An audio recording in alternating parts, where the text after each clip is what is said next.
Okay, as you can see, I protect the front fender here so that when I take off my fairing on the front, I don't damage that. Obviously, if you have plenty of hands or you have some help, that's easier to prevent, but what I want to do is be able to do this by myself.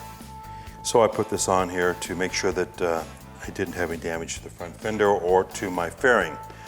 Now we're going to go take these screws off, but I also got this little container here with a lid so I can keep all my screws in one place so I don't lose my screws, you know what I mean? And we can use them later and know where they're at. So let's start taking those off. There's 6 of them all together. Okay, we're going to use a 25 torque head slotted.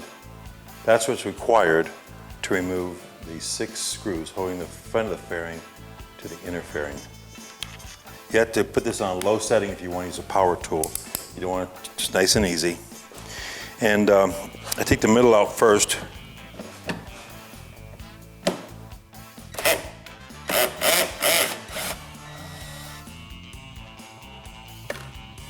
Take the bottom one out next.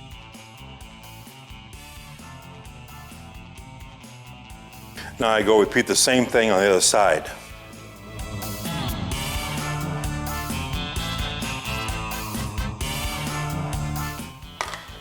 So because I waited to take the top ones off last, now I can keep one hand on the front of the fairing or my body weight and I don't have to worry about it falling off. So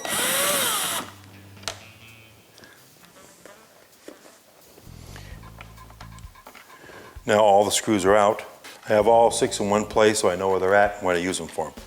So now I'm going to, in order to take the fairing off from the inner and the outer fairing, it's necessary for me to remove the turn signals. It's going to take a 1/2 inch.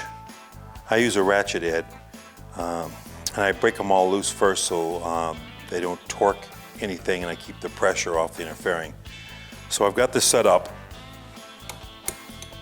And you see it's a little tight in here, so make sure you put your fairing, when you go inside your fairing, you have your handlebars turn as far as you can the opposite direction. As you can see, I've loosened that, and as a result, there's no tension on it.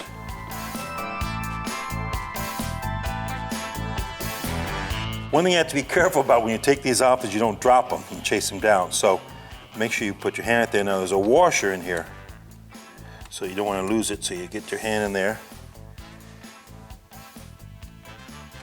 If you have a big hand like mine, it's not so easy, but you can jiggle this back and forth.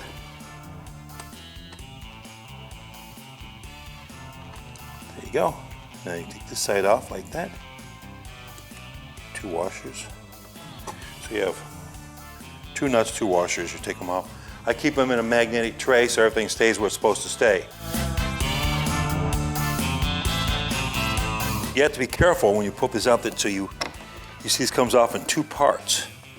So you have to be careful you don't tear the wiring out too. There's a washing out there like that. As you can see, if you have lowers, you don't want to damage the lowers. So there's a little slot in here that you can take it out, and there's a gasket. So you take it like that. There you go. I'm gonna put a piece of cloth in there to make sure that everything is nice and safe. Now when you take off the fairing, the headlight assembly is attached to the back. So when you lift up on it and you pull it forward, it comes off very easy. But now you can take this, unclip these 2 parts here. So you see I'm resting this fairing in here like this. You have 2 out, there's 2 lights here.